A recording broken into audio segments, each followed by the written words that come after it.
এই যে আপনার জন্য চা বানিয়ে নিয়ে আসছি, উঠেন।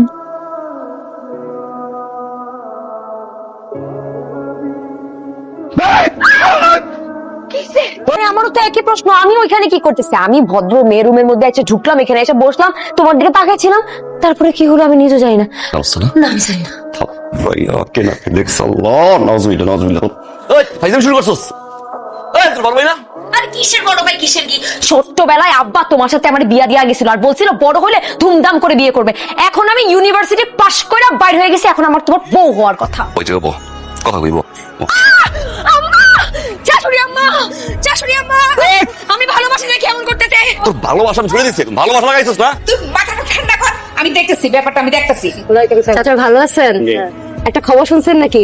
আপনারা তো জানেনই ছোটবেলা থেকে রকের সাথে আমার বিয়ে ঠিক হয়ে আছে, তাই না? এর কথাবার্তা ফাইনাল হয়ে গেছে, ডেট ফিক্স হয়ে গেছে।